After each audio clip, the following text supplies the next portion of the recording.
সেইভাবে প্ৰথম আৰু দ্বিতীয় স্কন্ধ ভাগৱতৰ আৰম্ভণি অংশহে ভাগৱতৰ দশলক্ষণ বৰ্ণনা প্ৰকৃততে তৃতীয়ৰ পৰাহে আৰম্ভ হৈছে দ্বিতীয় স্কন্ধ আৰম্ভ হৈছে ভাগৱত মহাধৰ্ম কথা বিদুৰ মৈত্ৰেয় সংবাদ আৰু শেষত ভাগৱতৰ দশলক্ষণ বৰ্ণনা স্বৰ্গ মানে হৈছে ঈশ্বৰৰ বৈকৃত সৃষ্টি ঈশ্বৰে কিদৰে সৃষ্টিখন নিৰ্মাণ কৰিলে তত্ত্বসমূহ কিদৰে সৃষ্টি হ'ল বিসৰ্গ ঈশ্বৰৰ প্ৰাকৃত সৃষ্টি ঈশ্বৰে প্ৰজাসকলক মনুষ্যগণক জীৱসকলক কেনেকৈ উৎপত্তি কৰে সেই বিষয়ে আছে ভাগৱত উটি সৃষ্টিৰ আদিৰে পৰা কিটো ধাৰাত এই ভাগৱত চলি আহিছে এই সংসাৰখন পৰিৱৰ্তিত হৈ আহিছে সেই বিষয়ে আছে ভাগৱত উটিৰ পাছতে আছে স্থিতি এই জগতখন কি কি তত্ত্বসমূহত স্থিত হৈ আছে সেই বিষয়ে আছে এই ভাগৱতত মনন্তৰ প্ৰত্যেকজন মনুৰ শাসনকাল ভেদে ঈশ্বৰৰ লীলাসমূহ বেলেগ বেলেগ হয় যেন প্ৰত্যেক মনন্তৰ সাপেক্ষে ঈশ্বৰৰ লীলা এই ভাগৱতত আছে ঈশানু কথা ঈশ্বৰৰ কথা ভগৱানেশ্বৰ লীলা কীৰ্তনমিদম ভাগৱতম ভগৱন্তৰ পূৰ্ণ লীলা প্ৰকাশ কৰা হোৱাৰ বাবে ইয়াৰ এটা লক্ষণ হৈছে ঈশানু কথা ঈশ্বৰৰ কথা আৰু এই ঈশ্বৰৰ কথা শুনিব কিয় লাগে জীৱক আমাক কি লাগে নিৰোধ জন্ম মৃত্যু নিৰন্তৰ আমাৰ জন্ম মৃত্যু হৈ আছে পুনৰপি জননম পুনৰপি মৰণম পুনৰপি জননী যথৰি শয়নম পুনৰ জনম পুনৰ মৰণ পুনৰ জননী যথৰত শয়ন হৈ আছে এই প্ৰক্ৰিয়াটোক ৰোধ কৰাৰ যিটো পদ্ধতি ৰখাই দিয়াৰ যিটো পদ্ধতি সেই বিষয়ে আছে ভাগৱতত আৰু সেই নিৰোধ কৰিলে আমি কি পাম মুক্তি আৰু সেই মুক্তিৰ বাবে কাৰ আশ্ৰয় লৈ কেনেকৈ যাব লাগিব সেই বিষয়ে আছে ভাগৱতত সেইবাবে ভাগৱতৰ অন্তিমটি লক্ষণ কি আশ্ৰয় এতিয়া তৃতীয় স্কন্ধ পাঠ হৈ আছে গতিকে তৃতীয়ৰ পৰৱৰ্তী অংশতে আমি আগবাঢ়িব বিচাৰিছোঁ তৃতীয় স্কন্ধত সম্পূৰ্ণ 33টি অধ্যায়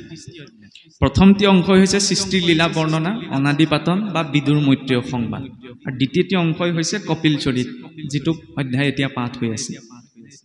এতিয়া তৃতীয়ত পোনপ্ৰথম ঈশ্বৰে নিৰ্মাণ কৰা এই সৃষ্টিখন কিদৰে প্ৰকট হ'ল ইয়াত কিদৰে জীৱসকলৰ তত্ত্বসমূহৰ বিকাশ হ'ল সেই বিষয়ে সুবিস্তাৰ বৰ্ণনা আছে আৰু সেইবাবে তৃতীয়ত পোনপ্ৰথমতে আৰম্ভ হৈছে মহাপ্ৰলয়ৰ প্ৰসংগৰ পৰা জগতত তিনি প্ৰকাৰ প্ৰলয়ৰ কথা আছে যে শুনা সভাসদ খব পদ তৃতীয় স্কন্ধৰ অনাদি পাতন লীলা আতিমনুসৰ নিত্য খণ্ড আৰু যে মহাপ্ৰলয়ৰ ত্ৰিবিধ প্ৰলয় কথা দেউলে খাতাৰ কিদৰে এতিয়া চাওকচোন ভাল কথা এটা আৰম্ভ হয় নতুনকৈ সৃষ্টিৰ পৰা ভাগৱততচোন প্ৰলয়ৰ পৰাহে আৰম্ভ হৈছে ধ্বংসৰ পৰাহে আৰম্ভ হৈছে কাৰণ ভাগৱতৰ দৃষ্টিটো সকলো শাস্ত্ৰতকৈ সুকীয়া ধ্বংস মানে সকলো শেষ হৈ যোৱা নহয় ধ্বংস মানে হৈছে নতুন সৃষ্টিৰ পাতনি মহাপ্ৰলয় এটা কল্প গুচি গ'ল এখন নতুন সৃষ্টিৰ আৰম্ভণি হ'ব মহাপ্ৰলয় সেইকাৰণে জগতত নিত্য চলি থকা বোলে তিনিটা প্ৰলয় আছে এটা হৈছে নিত্য প্ৰলয় এটা হৈছে খণ্ড প্ৰলয় এটা হৈছে মহাপ্ৰলয় নিত্য প্ৰলয়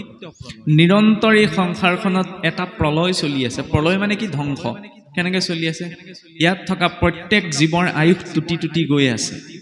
যিখন বিশ্ব ব্ৰহ্মাণ্ডত আমি বাস কৰি আছো এই বিশ্ব ব্ৰহ্মাণ্ডখনো ক্ৰমাৎ আয়ুস টুটি গৈ আছে মানুহবিলাক যিদৰে ইজন সিজনৰ মনৰ পৰা আঁতৰি গৈ আছে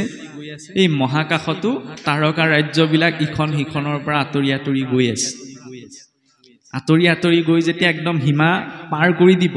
তেতিয়া মহাপ্ৰলয় হ'ব মানে সীমা পাই গ'লগৈ আৰু ইয়াতকৈ অধিক আঁতৰিব নোৱাৰে তেতিয়াই সেইকাৰণে চাওকচোন সত্য যুগত এটা চিন্তা আছিল বসুধৈৱ কুটুম্বকম গোটেই ধৰণীখনে আমাৰ বাবে এটা পৰিয়ালৰ নিচিনা এতিয়া আমি যদিও ভাষণত কওঁ কিন্তু এতিয়া এইটো চিন্তা নহয় মানুহৰ যে সকলো ধৰণীখনকে আমি পৰিয়াল বুলি কোনেও ভাবিব নোৱাৰে মই ভাবিব নোৱাৰোঁ আৰু কৈ থাকিলোঁ সম্ভৱেই নহয় নিজৰ গাঁওখনকে ভাবিব পাৰে পৃথিৱীৰ কথা দূৰে এইটো সত্য যুগৰ ঋষিসকলৰ চিন্তা আছিল মানসিকতাবিলাক যে বিকৃত হ'ব লাগে তেতালৈ অহাৰ লগে লগে ভাবিবলৈ ধৰিলে বোলে গোটেই পৃথিৱীখনে মোৰ বাবে পৰিয়াল নহয় নিজৰ ৰাজ্যখনহে মোৰ পৰিয়াল ৰাম ৰাৱণৰ যুদ্ধ সেইকাৰণে দাপৰ পোৱাহিৰ লগে লগে আৰু সীমিত হৈ আহিল দাপৰত ভাবিলে এই ৰাজ্যখনেই মোৰ পৰিয়াল বুলি মই নাভাবোঁ নিজৰ নিজৰ পৰিয়ালকেইটাহে নিজৰ নিজৰ কুৰু পাণ্ডৱ একেটা বংশ নিজৰ নিজৰ পৰিয়ালৰ লোক চিন্তা এতিয়া কলিতটো আৰু দুৰ্ধম চিন্তা কলিত মই মোৰ পৰিয়াল মোৰ পিতৃ মাতৃ সুহিত বন্ধু ককাই ভাই খাবলৈ পাইছে নাই পোৱা মোৰ দৰকাৰ নাই মই ভালে থাকিলেই হ'ল এইটো কলিৰ চিন্তা সেইকাৰণে সমস্যাটো ক'ত আৰম্ভ হ'ল এই সত্য যুগতো বেয়া গুণবিলাক কলি বেলেগ বেলেগ দুখন লোকত আছিল দেৱতাসকলো বেলেগ লোকত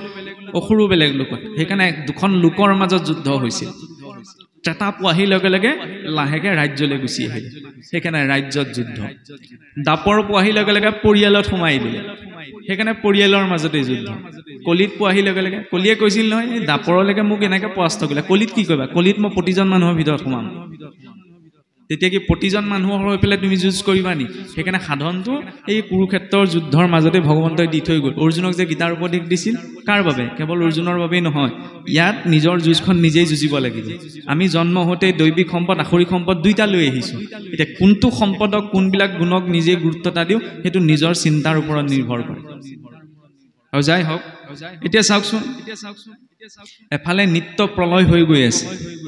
ভাগৱতে আৰম্ভণিতে প্ৰলয়ৰ কথা এই কাৰণে আনিব বিচাৰিছে যাতে এইটো চিন্তা কৰা মোক লাগে মই খাওঁ মুঠতে খাই বৈ জীয়াই থাকিলেই হওক এইটো চিন্তা লৈ যদি মই জীয়াই আছোঁ তেতিয়াহ'লে এইটো মই চিন্তা কৰিব লাগে যে মই মৰিবলৈ গৈ আছোঁ মই যিটো শৰীৰটোৰ বাবে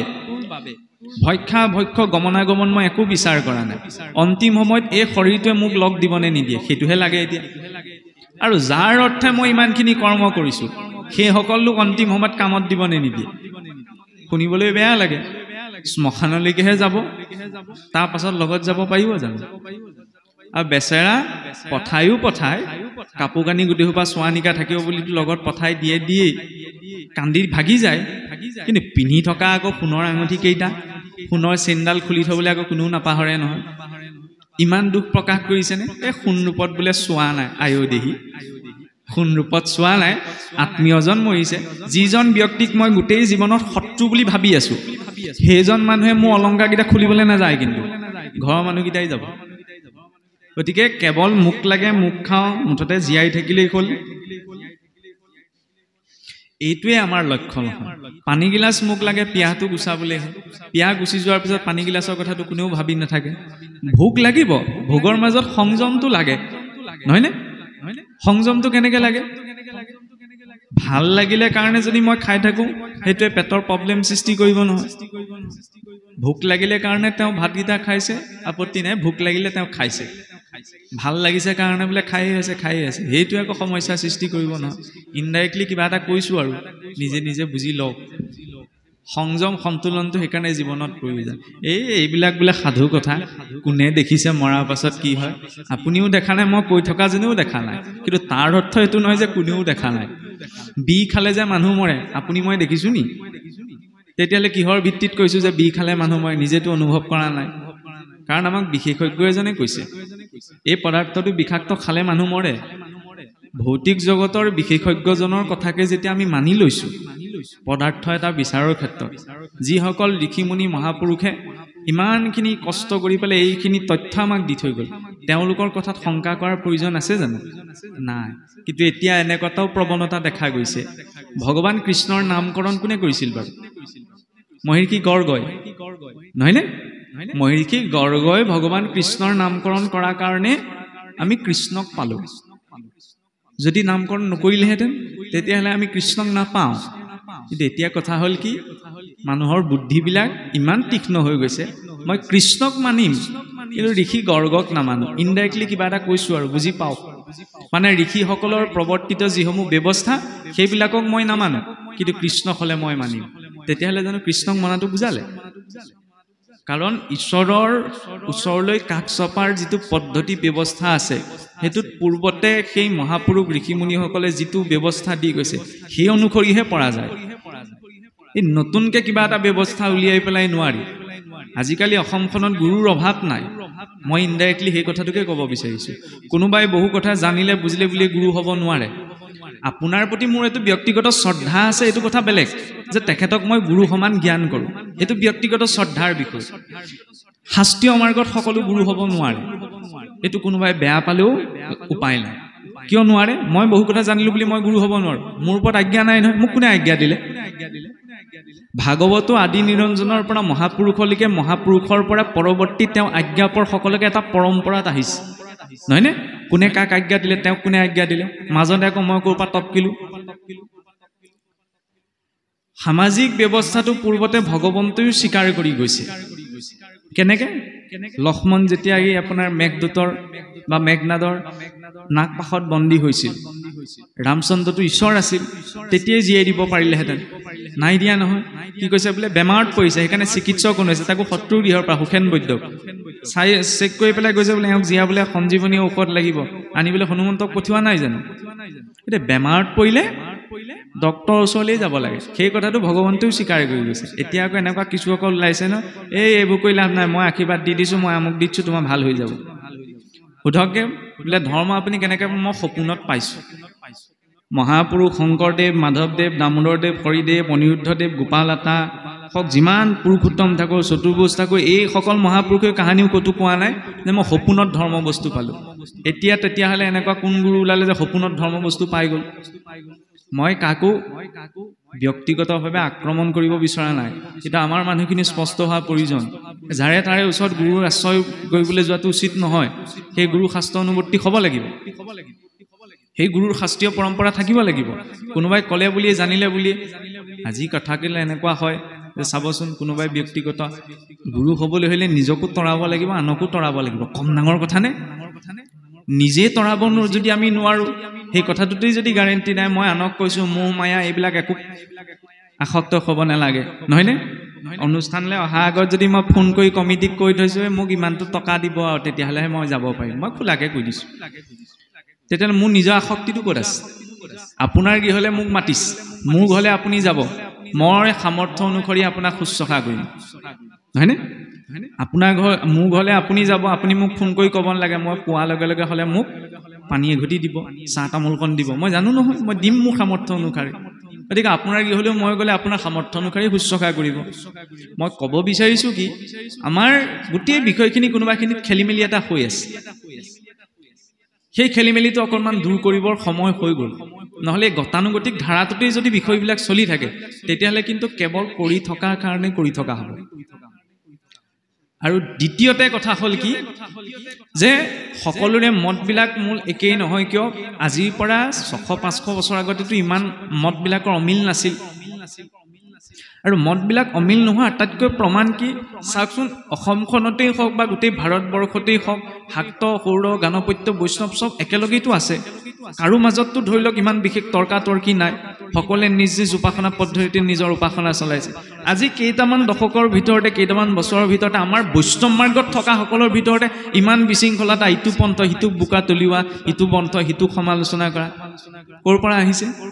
এইবিলাকৰ মূলতে মূল ধাৰাটোত আমি নাই নিজৰ গুৰিটোত থাকিব লাগে ভগৱন্তই জানে নহয় লগতে এনেকুৱা এটা পদ্ধতিও আহিছে আগত আজিকালি মোৰ ভাল লাগিলে সেইকাৰণে মই এইটো পন্থাত থাকিম এই অকণমান নীতি নিয়ম এইটোত বেয়া লাগিলে ইটো পন্থলৈ মই গুচি যাম এইটো বহুত বেয়া লক্ষণ ৰাজনীতিতহে এইটো কাৰবাৰ কৰা যায় এইটো দলত থাকিলে সুবিধা নাপালো বোলে ইটো দললৈ গুচি গ'ল মই খোলাকৈ কৈছোঁ ধৰ্ম ৰাজনীতি নহয় নহয় আৰু ঈশ্বৰে জানে নহয় আপোনাক ক'ত জন্ম দিব লাগে আমি যেতিয়া কৈছোঁ ঈশ্বৰৰ ইচ্ছাত গছৰ পাত এখিলাও লৰচৰ মানে ঈশ্বৰে জানে মোক কোনটো কুলত কোনটো মাৰ্গত জন্ম দিব লাগে সেই অনুসাৰে স্বধৰ্মে নিধনং চিৰ পৰধৰ্ম ভয়াৱহ মহাপুৰুষে ইমান কষ্ট কৰি আমাক স্বধৰ্ম দি থৈ গ'ল আকৌ তাত এৰি পেলাই জলৈ তলৈ সুবিধা চাই পেলাই কিয় যাব লাগিছে সকলো ধৰ্মৰ প্ৰতি সন্মান আছে কিন্তু নিজৰ ভেটিটো এৰি আনৰ ভেটি ৰক্ষা কৰিলেতো নহ'ব নহয়নে এনেকুৱা কিছুমান কিন্তু হৈ আছে মই প্ৰত্যক্ষৰ ওপৰত সকলো কথা ক'ব নোৱাৰোঁ কিন্তু নিজ নিজ আমি সকলোৱে দেখি শুনি আছোঁ গতিকে নিজৰ নিজৰ মতে বুজি লওক আৰু যাই হওক এতিয়া চাওকচোন নিত্য প্ৰলয়ৰ কথা কৈ থাকোঁতে বহুত কৰবা পালোঁগে সেইকাৰণে কোৱা হৈছে মই সন্মুখত ভাগৱত ভাগ লৈও কথা ক'ব পাৰোঁ কিন্তু ভাগৱত ভাগ লৈ এইকাৰণেই নাই লোৱা কাৰণ ভাগৱতৰ প্ৰতিটো শাৰীত কোৱা কথাষাৰ মই নাই কোৱা মোৰ মন মগজে কিবা এটা কথা ওলাওঁতে মই যলৈ মোৰ মনটো গুচি গৈছে তাকে মই কৈছোঁ কাৰণ মই পৰাধীন বাক্যত মোৰ নিজৰ মনটোত মই অধীন হৈ আছোঁ মনটোৱে মোৰ মনলৈ যিখিনি কথা এতিয়া মনলৈ আহিব মই সেইখিনিহে ক'ম তাতকৈ অধিক কোৱা সম্ভৱ নহয় ভাগৱত ভাগ মেলি লৈ যদি কওঁ তেতিয়াহ'লে কোনোবাখিনিত মোৰ অপমান কৰাৰ নিচিনা হ'ব ভাগৱতত সন্মুখে কৈছে এটা মই যদি কৈ যাওঁ এটা যাই হওক সেইটো মোৰ ব্যক্তিগত চিন্তাহে দেই দ্বিতীয়তে কি খণ্ড প্ৰলয় কেতিয়া সৃষ্টি হয় এজন ব্ৰহ্মাৰ যেতিয়া বোলে অৰ্ধ বছৰ বয়স হয় আধা বছৰ বয়স পাৰ হৈ যায় তেতিয়া জগতত খণ্ড প্ৰলয় সৃষ্টি হয় আৰু এজন ব্ৰহ্মাৰ যেতিয়া পূৰ্ণ আয়ুস হয়গে সম্পূৰ্ণ 100 বছৰত মহাপ্ৰলয় সৃষ্টি হয় কেনেকৈ সৃষ্টি হয় ব্ৰহ্মাৰ 100 বছৰত মহাপ্ৰলয় কাৰণ যেটো ব্ৰহ্মাৰ সময়ৰ গণনা সেই সময়ৰ গণনাটো আমাৰ মানুহৰ লগত নিমিলে কেনেকৈ নিমিলে আমি যে কৈ আছো সত্য তেতা দাপৰ কলি আমাৰ চাৰিও যুগ আছে সেইকাৰণে ইয়াৰ পাছতে আহিছে কালৰ ব্যৱস্থা বা কালৰ বৰ্ণনা সত্যৰ পূৰ্ণ আয়ু 17,20,000 তেতাৰ 12,96,000 দাপৰৰ 8,64,000 কলিৰ 4,32,000 এই চাৰিওটা সময়সীমা লগ লাগি এটা দিব্য যুগ সৃষ্টি হয় 43,20,000 বছৰে এটা দিব্য যুগ এনেকুৱা 71টা দিব্য যুগ লগ লাগি এটা মনৱন্তৰ সৃষ্টি হয় 30,67,20,000 বছৰে এটা মনৱন্তৰ এনেকুৱা 14টা মনৱন্তৰ আছে 14টা মনৱন্তৰত 14 জন মনুৱে শাসন কৰে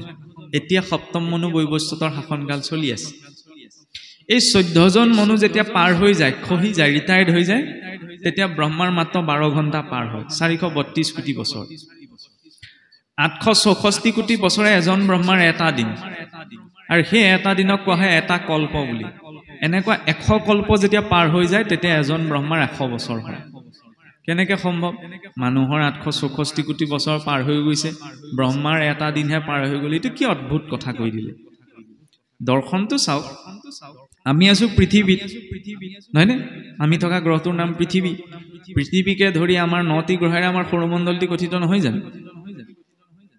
বিজ্ঞানে কৈছে 8টি গ্ৰহ বুলি বিজ্ঞানে প্লুটো গ্ৰহ বুলি কয় নকয় তাৰ আছে কোনো মতলব নাই নহয় কিটো নিজৰ স্থানত আছে আৰু যাই হোক 9টি গ্ৰহেৰে আমাৰ সৌৰমণ্ডলটি গঠিত এখন সৌৰজগতেটো মহাকাশত নাই এনেকুৱা হাজাৰ হাজাৰ সৌৰজগত আছে আমাৰ সূৰ্যটোতকৈ বহুত সহস্ৰ গুণ ডাঙৰ সূৰ্য মহাকাশত আছে এনেকুৱা হাজাৰ হাজাৰ লাখ লাখ সৌৰজগত লগ লাগি আমাৰ তাৰকা ৰাজ্যখন গঠিত হৈছে হাতীপতি এখন তাৰকা ৰাজ্য এইটো নাই বুলি এনেকুৱা লাখ লাখ অজস্ৰ তাৰকা ৰাজ্য মহাকাশত আছে আৰু এই অজস্ৰ তাৰকা মণ্ডলবিলাক লগ লাগি আমাৰ ব্ৰহ্মাণ্ডখন গঠিত হৈছে যাৰ নাম কোৱা হৈছে ভূলোক বুলি ইমানেই ডাঙৰ নহয় এই ভূলোকৰ তলত আৰু 7খন ব্ৰহ্মাণ্ড আছে অতল বিতল সুতল তলাতল ৰসাতল আৰু পাতাল আৰু এই ভূলোকৰ ঊৰ্ধ্বত আৰু 7খন ব্ৰহ্মাণ্ড আছে ভূলোক সুৰলোক মহলোক জনলোক তপলোক সত্যলোক হাতে হাতে মিলি 14খন ভুৱন এইটো মাল্টি ইউনিভাৰ্সৰ কনসেপ্ট বুলি সিদিনাহে পদাৰ্থ বিজ্ঞানত আহিছে ভাগৱতে কিন্তু আজিৰ পৰা হাজাৰ বছৰ আগৰ পৰা কৈ আছে কল্পনা বুলি ক'লে কিমান উচ্চস্তৰীয় কল্পনা চাওকচোন 14খন ব্ৰহ্মাণ্ড বুলি সজ্জিত হৈ আছে আৰু এই 14খন ব্ৰহ্মাণ্ডৰ ওপৰত এটা মায়াৰ আৱৰণ আছে সেই মায়াৰ আৱৰণটোৰ অধিষ্ঠাত্ৰী হৈছে দেৱী দুৰ্গা নামটো আগতে যেনেকৈ ৰজাসকলে ৰাজ্য সুৰক্ষাৰ বাবে দুৰ্গ নিৰ্মাণ কৰে গড়বিলাক বান্ধে গতিকে মায়াৰ সংসাৰখনৰ দুৰ্গটোৰ অধিষ্ঠাত্ৰী হৈছে দেৱী দুৰ্গা নামটো আহিছে এইভাৱে দুৰ্গৰ পৰা মহাপুৰুষেও যে ঘোষাত লিখিছে যে ব্ৰহ্মা আদি কৰি জীৱ যত ৰাম ৰাম ৰাম ৰাম মায়া সজ্জাম আছে আশয় ঘুমতি যায় মায়া সজ্জাত বোলে ব্ৰহ্মাৰ পৰা গোটেই জীৱসকল শুই আছে ক'ত আছে ব্ৰহ্মা আছে সত্যলোকত থকা ব্ৰহ্মাৰ পৰা পাতালত থকা নাগ গণলৈকে সকলো জীৱ মায়াৰ সংসাৰত আছে আমি যে কিছুসকলে কওঁ এই ভকতি কৰিবলৈ হ'লে মায়া ছেদ হ'ব লাগিব সম্ভৱেই নহয় মায়াক এৰি পেলাই কোনেও ভক্তি কৰা সম্ভৱ নহয় ভাগৱতৰ মাৰ্গ সংসাৰ বিমুখী নহয় বিষয় বিমুখীহে ভক্ত প্ৰহ্লাদ ধ্ৰুৱয়ো যেতিয়া ঈশ্বৰৰ দৰ্শন পাই গৈছিল ঈশ্বৰে কোৱা নাই তোমালোক এতিয়া হৈ গ'লা বোলা বৈকুণ্ঠলৈ যাম কৈছে কি যোৱা সংসাৰলৈ উভতি যোৱা ৰাজ্য শাসন কৰা নিজৰ দায়িত্ববিলাক পালন কৰা দায়িত্ব পালনৰ পাছত অন্তিম সময়ত তোমালোকে মুকেই পাবা নিজৰ দায়িত্ব এৰি পেলাই ভকতি নহয় নিজৰ দায়িত্বক ভক্তিলৈ ৰূপান্তৰ কৰাটো হৈছে আচল সাধনা মায়াৰ সংসাৰত নথকাটো গাখীৰতে যদি পানী মিলাই দিয়ে তো কোনেও পৃথক কৰিব নোৱাৰে নহলে কিন্তু সেই গাখীৰৰ পৰা প্ৰস্তুত কৰা মাখন যদি পানীত পেলাই দিয়ে আৰু ঘুটি থাকিলেওতো একেলগ হৈ নাযায় নহয়নে সেইকাৰণে নিৰাসক্ত ভাৱত ভোগ কৰিব লাগে মুখ লাগে মুখ খাওঁ এইটো নহয় মোলে চলে বলে কিম্বা কৌশলে মুখ লাগিবই এইটো চিন্তা বেয়া যদি পোৱা গৈছে ঈশ্বৰৰ ইচ্ছা ভবাটোকে পাই গ'লো যদি পোৱা নাই সেইটো ঈশ্বৰৰ কৃপা জীৱনত যদি ভবাটোকে পোৱা গৈছে ঈশ্বৰৰ কৃপা ভবাটোকে পাই গলো নাই পোৱা ঈশ্বৰৰ ইচ্ছা সেইবুলি গ্ৰহণ কৰিলেতো জীৱনটোৰ প্ৰতি অভিযোগ নাথাকে আৰু যাৰ জীৱনটোৰ প্ৰতি অভিযোগ নাই তেওঁ নিমখ তেলে খালে ভাতকেইটা শান্তিৰে খাব পাৰিব যাৰ জীৱনটোৰ প্ৰতি অভিযোগ আছে মোৰ দ্বাৰা নহ'ল মই নোৱাৰিলো মই নকৰিলো মোৰ আমুকটো নাই তামুকটো নাই তেওঁ আৰু সুখ স্বাচ্ছন্দ্যৰ মাজত থাকিলেও জীৱনত সেই স্থিৰতাটো পাব নোৱাৰে সেই স্থিৰতাটোৰ বাবে ভাগৱতৰ মাৰ্গটো লাগে বহুতে আকৌ ভয় কৰে এতিয়াই ভাগৱতৰ কথা বুজিলে বোলে ইটো নাখাবা সিটো নাখাবা লৈ নাযাবা তলৈ নাযাবা ভয় কৰি দিয়ে সেইটো নহয় ভাগৱতে এইটো বুজাব বিচাৰিছে 84 লাখ জুনি পাৰ কৰি মানুহৰ শৰীৰটো পাইছা কেৱল খাই বৈ জীয়াই থাকিলে হ'বনে এইটো কেতিয়া মৰি যায় ঠিক নাই গতিকে কেৱল খাই বৈ জীয়াই থকাটো উদ্দেশ্য নহয় কিমান শুদ্ধতা আৰু সাত্বিকতাৰ মাজত আমি নিজৰ জীৱনটো পালন কৰিব পাৰোঁ সেইটোহে মনুষ্যত্ব নহয়নে নহ'লে খাই বৈতো কুকুৰ মেকুৰী জীয়াই আছে আহাৰ ভয় নিদ্ৰা মৈথুন সামান্য মেতত পশুভি নৰায়ণম আহাৰ ভয় নিদ্ৰা মৈথুন এইবিলাক ক্ৰিয়া কৰ্ম অন্য জীৱ মানুহৰ মাজত একো পাৰ্থক্য নাই নহয়নে এতিয়া এই মায়াৰ আৱৰণটোৰ আকৃতি এটা উপবৃত্তাকাৰ গোলকৰ নিচিনা সেইবাবে ইয়াক শাস্ত্ৰত হিৰণ্য গৰ্ভ বুলি কোৱা হৈছে এনেকুৱা হিৰণ্য গৰ্ভৰ ভিতৰত 14খন ব্ৰহ্মাণ্ড আছে আৰু এনেকুৱা এটা গোলক পিণ্ডই নাই এনেকুৱা অজস্ৰ কোটি অনন্ত কোটি হিৰণ্য গৰ্ভ নাৰায়ণৰ প্ৰতি ৰুমকূপত বিৰাজিত হৈ আছে এটা প্ৰসংগ আহে যে স্কন্দ পুৰাণত য'ত মানে শ্ৰীক্ষেত্ৰৰ মাহাত্ম্য জগন্নাথ ক্ষেত্ৰৰ মাহাত্ম্য প্ৰকাশ কৰা হৈছে তেতিয়া তাত জগন্নাথ মহাপ্ৰভুক ব্ৰহ্মাই স্তুতি কৰোঁতে এটা কথা কয় এতিয়া কথা আহিব পাৰে এই পুৰাণৰ কথা ভাগৱতৰ কথা কৈ থাকোঁতে আকৌ পুৰাণৰ কথাত কেলৈ আহিল ভাগৱতো এভাগ পুৰাণী সকলো পুৰাণৰ ভিতৰত শ্ৰেষ্ঠ কাৰণে আমি যাক সূৰ্য পুৰাণ বুলি কওঁ এতিয়া চাওকচোন অসমীয়া কথাটো জানিবলৈ অসমীয়া কিতাপখনেই পঢ়িব লাগিব নহয়নে কোনোবাই ৰসায়ন বিজ্ঞানৰ কিতাপত অসমীয়া বিচাৰি থাকিলে নাপায় নহয় গতিকে যিটো বিষয় য'ত আলোচনা হৈছে এতিয়া কথা প্ৰসংগ এটা আহে ক'ব বিচাৰিছে ব্ৰহ্মাই যেতিয়া স্তুতি কৰোঁতে মহাপ্ৰভুক কয় যে প্ৰভু আমি 300 কোটি ব্ৰহ্মাণ্ডৰ ব্ৰহ্মাই তোমাক স্তুতি কৰিছোঁ তাত যে এই সংখ্যাটো আহিছে 350 কোটি গতিকে শাস্ত্ৰত এনেকুৱালৈও মেনশ্যন আছে কিমানবিলাক এনেকুৱা ব্ৰহ্মাণ্ড আছে বোলে 350 কোটিখন ব্ৰহ্মাণ্ড সৃষ্টিত বৰ্তি আছে কাৰণ সিমানজন ব্ৰহ্মাও আছে ব্ৰহ্মা এটা পদবীৰ নামহে ব্ৰহ্মা পাৰ্মানেণ্ট এজন ব্যক্তি নহয় নহয় ইন্দ্ৰ এটা পদবীৰ নামহে গতিকে এই সকলো ব্ৰহ্মাণ্ডৰ ঊৰ্ধত আছে কি বৈকুণ্ঠ ন তদ ভাসয়তে সূৰ্য ন শশাঙ্ক ন পাবক ইয়দ গত্তন নিবৰ্তন্তে তদ্ধামং পৰমং মম যি বৈকুণ্ঠত চন্দ্ৰ সূৰ্যৰ কোনো জ্যোতিৰ প্ৰভাৱ নাই ঈশ্বৰৰ ব্ৰহ্ম জ্যোতিৰে প্ৰকাশমান যি স্থানলৈ জীৱ এবাৰ গ'লে আকৌ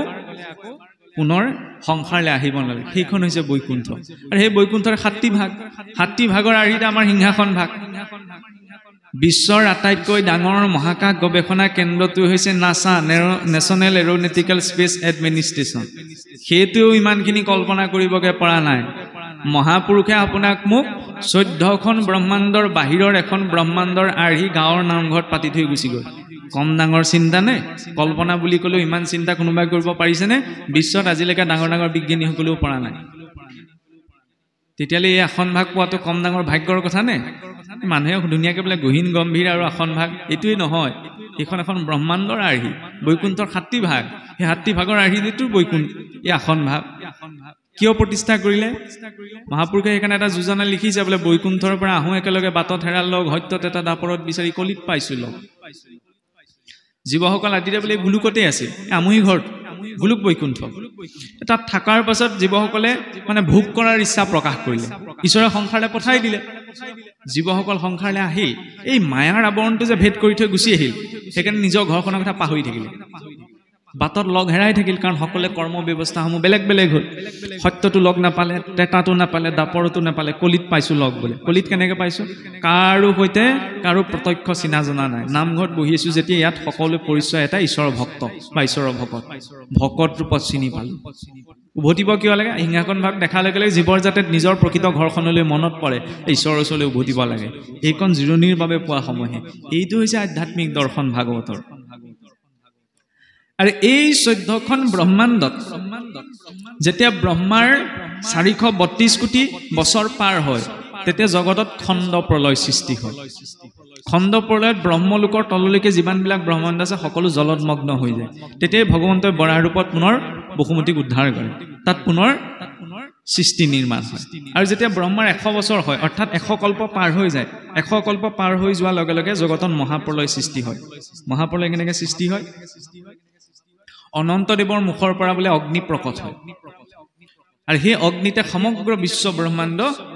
জ্বলি বোলে ছাই হৈ যায় জগত যেতিয়া অগ্নিত প্ৰৱেশ কৰে ইয়াৰ পিছত অগ্নি প্ৰৱেশ কৰে বোলে অগ্নি মানে এতিয়া চাওকচোন আমাৰ মানুহৰ শৰীৰটো পঞ্চভূতেৰে নিৰ্মাণ হোৱা বুলি কয় নে অগ্নি আছে জল আছে ভূমি আছে আকাশ আছে বায়ু আছে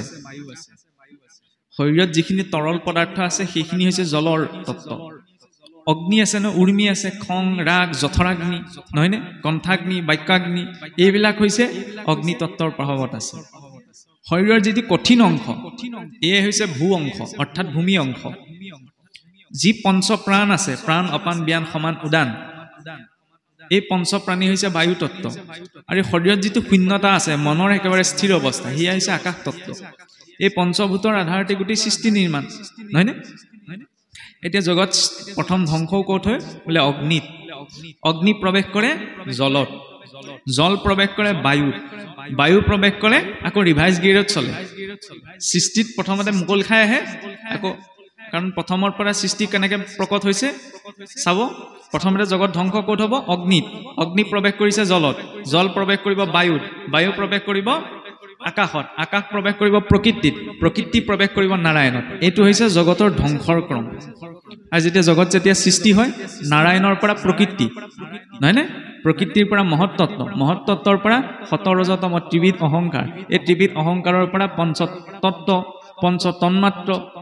একাদশ ইন্দ্ৰিয় এইসমূহ বিস্তাৰ লাভ কৰে অব্যক্তৰ পৰা সূক্ষ্ম সূক্ষ্মৰ পৰা স্থূল এইটো হৈছে সৃষ্টিৰ ক্ৰম আৰু স্থূলৰ পৰা সূক্ষ্ম সূক্ষ্মৰ পৰা অব্যক্ত এইটো হৈছে ধ্বংসৰ ক্ৰম আৰু এইটো যিদৰে জগতখনত চলি আছে মনুষ্যৰ শৰীৰতো চলি আছে ইয়ৎ পিণ্ডে তৎ ব্ৰহ্মাণ্ডে কেনেকে মানুহৰ অন্ত্যেষ্টিক্ৰিয়া সংস্কাৰ ক'ত হয় অগ্নিতেইটো হয় অগ্নিয়ে স্থূল সূক্ষ্ম ৰূপত দুটা পদাৰ্থ এটা পদাৰ্থক ভাগ কৰি দিব পাৰে আইনষ্টাইনে 19ৰ দশকত এটা সিদ্ধান্ত দিছিল কিদৰে মানে শক্তিক ভৰলে ৰূপান্তৰ কৰিব পৰা যায় কিন্তু একমাত্ৰ আমাৰ সংস্কৃতিৰ অন্ত্যেষ্টিক্ৰিয়াৰ পদ্ধতিৰ একমাত্ৰ পদ্ধতি যিটো পদ্ধতিত এটা ভৰক নিমিষতে শক্তিলে ৰূপান্তৰ কৰি দিয়া হয় যিটো মনুষ্যৰ অন্ত্যেষ্টিক্ৰিয়া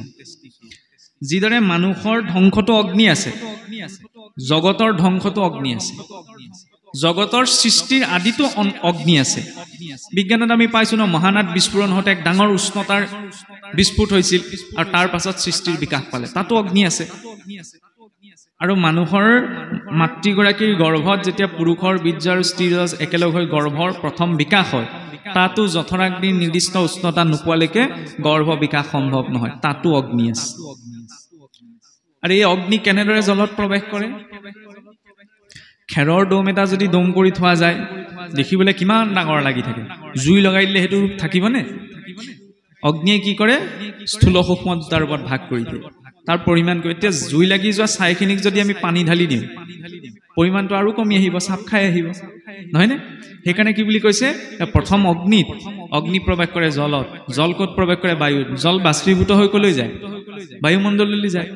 বায়ু কলৈ যায় আকাশলৈ আকাশ মানে ওপৰত দেখি থকাখনেই নহয় আকাশ মানে হৈছে শূন্যতা শূন্যতা মানে য'ত একো নাই এইটো শূন্য নহয়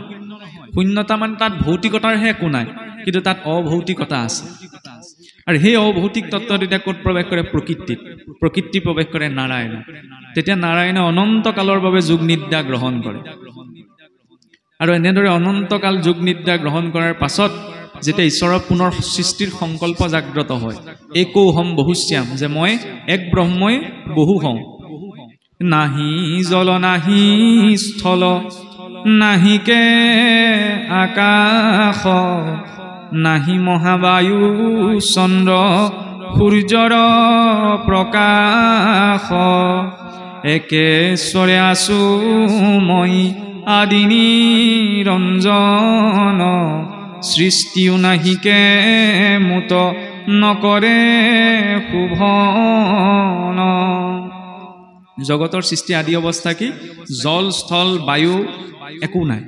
নাহি জল নাহি স্থল নাহিকে আকাশ নাহি মহাবায়ু চন্দ্ৰ সূৰ্যৰ প্ৰকাশ একেশ্বৰে আছো মই আদি নিৰঞ্জন একমাত্ৰ আদি নিৰঞ্জনেই এক ব্ৰহ্মৰ বৎসদেৱ বসুম্যদমগ্ৰ আছিল কমিব দ্বিতীয় একমাত্ৰ দ্বৈত ৰূপত সেই ব্ৰহ্মই আছিল মাতৃ গৰ্ভটো যেতিয়া জীৱৰ বিকাশ হয় তেতিয়া অৱস্থা কি না জল থাকে না স্থল থাকে জলৰ বুদবুদৰ নিচিনা এটা অৱস্থা প্ৰাপ্ত হৈ থাকে ইয়ত পিণ্ডে তৎ ব্ৰহ্মাণ্ডে বাৰু যাই হওক পাঠেকি প্ৰভুসকলো যথেষ্ট আমনি পাব পাৰে এতিয়া অকণমান পাঠ আগবাঢ়িবলৈ খোৱা ধৰা হৈছে কৃষ্ণ